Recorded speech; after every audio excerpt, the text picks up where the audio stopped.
గురుగారు ఇంతకు ముందు మనం మాట్లాడుకున్నప్పుడు చేతబడి ఉంది, చేతబడి నివారణ చేస్తాను, అంజని మేస్ చేస్తానని చెప్పారు. చేతబడికి ఎలాంటి లక్షణాలు ఉంటాయని కూడా చెప్పారు. అసలు చేతబడి అంటే నాకు తెలిసినంత మటుకు ఒక ముగ్గేసి బొమ్మను పెట్టి దాన్ని అక్కడ గుచ్చితే మనకి ఎక్కడో ఉన్న మనిషికి నొప్పి రావడము, తలలో గుచ్చితే తల నొప్పి రావడము, కాళ్ళలో గుచ్చితే కాళ్ళ నొప్పి ఇప్పటికీ కూడా ఈ రోజులలో కూడా 2025 లో కూడా అలాంటి చేతబడి బొమ్మ చేసే చేతబడులు ఉన్నాయా? ఉన్నాయి తల్లి, ఇప్పుడు ఎక్కువైనా కొంచెం. ఇప్పుడు చేతబళ్ళు కొంతమంది ఆ విధానం తెలిసిన వాళ్ళు వదిలిపెట్టరు. ఒక మనిషిని నేరుగా ఎదుర్కోలేని వాళ్ళు ఈ మార్గాన్ని ఎంచుకుంటారు. అర్థమైందా?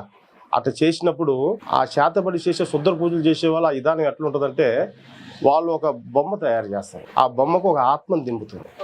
ఒక ఆత్మ ఉంటుంది. ఇప్పుడు నేను చెప్పాను కదా, ఆత్మలు తిరుగుతుంటాయి అని. చనిపోయిన వాళ్ళు కొన్ని ఆత్మలు, కొన్ని శక్తివంతం ఉంటుంటాయి, కొన్ని సాధారణమైనవి ఉంటాయి. అలాంటి శక్తివంతమైన ఆత్మలను ఆ బొమ్మలో దింపి ఏ మనిషికి చేయాలనుకుంటారో వాళ్ళకి సంబంధించింది ఏదో ఒకటి కావాలి తల్లి. వాళ్ళ ఫోటోనో, వాళ్ళ ఇంటికిలో, వాళ్ళ గోరులో, లేదా బట్టో, వస్త్రం అంటారు కదా, అలాంటిది ఏదో ఒకటి ఉంటేనే అది కరెక్ట్ గా చేయగలుగుతారు. వాళ్ళ కాలు కింద మట్టి ఉన్న చాలు.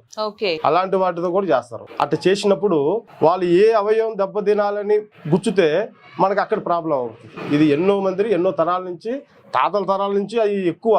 మీ అడవి ప్రాంతాలు మా చిన్న వయసులో ఉన్నప్పుడు పక్కతల గ్రామాల నుంచి చాలా మంది వచ్చేవాళ్ళు. గ్రామాలలో ఎక్కువ. అప్పుడు మా తాతగారి దగ్గర మేము కూడా చూసినాం. అప్పుడు ఎక్కువ మనిషిని పడగొట్టే విధానంగా, కుంగిపోయే విధానంగా, చనిపోయే విధానంగా చేసేవాళ్ళు. ఇప్పుడు అన్నిటికీ ఆ ప్రయోగాలు చేస్తున్నారు. అర్థమైందా? ఇలాంటి వాటికి కూడా మేము చూడంగానే చెప్పేస్తాం. కానీ వీటికి మరి వాళ్ళకు తెలియదు కదా, చాలా బాధతో. అంటే ఎలా అంటే వాళ్ళు నొప్పి వస్తుందంటే డైరెక్ట్ హాస్పిటల్స్ కే వెళ్తారు, డైరెక్ట్ మన దగ్గరికి రారు. హాస్పిటల్స్ కి వెళ్ళి చాలా డబ్బులు ఖర్చు పెట్టుకొని చాలా తిరిగి ఉంటారు కదా వాళ్ళు.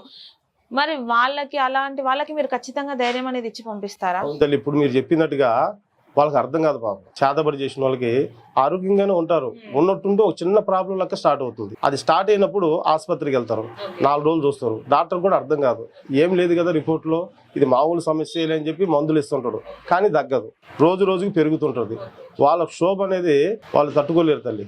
అది బేటా చెప్పలేరు, రిపోర్ట్లు ఏం లేదని ఎవరు నమ్మరు, యాడికి పోవాలో తెలియదు. కానీ ఎప్పటికైనా మనకి కంటికి తెలియని విషయాలు ఏదైనా ఒకటి జరుగుతుందంటే, సడన్గా ఏదైనా జరుగుతుందంటే, ఏదైనా దేవుడి గుడికి పోవడమో, ఏదైనా శక్తివంతమైన ఒక స్థలానికి పోవడమో, లేదంటే కొంచెం పూజలు చేసే వాళ్ళ దగ్గర పోయి తాయెత్తు అంతరం కట్టించుకోవడమో మంచిది తల్లి. ఎందుకంటే ఈ సృష్టిలో దైవశక్తి ఉంది, అంత నిజమో దుష్ట శక్తులు కూడా అంతే ఉన్నాయి. కొంతమంది దారముడి పోయేటప్పుడు కూడా కొన్ని పూజలు చేసిన వస్తువులు తొక్కిపోతుంటారు తల్లి. అలాంటి తొక్కిపోయినప్పుడు కూడా దాని ప్రభావం వల్ల కూడా కొంచెం ఆరోగ్య దెబ్బడు. కానీ చేతబడి అనేది పెద్దది. ఒక మనిషి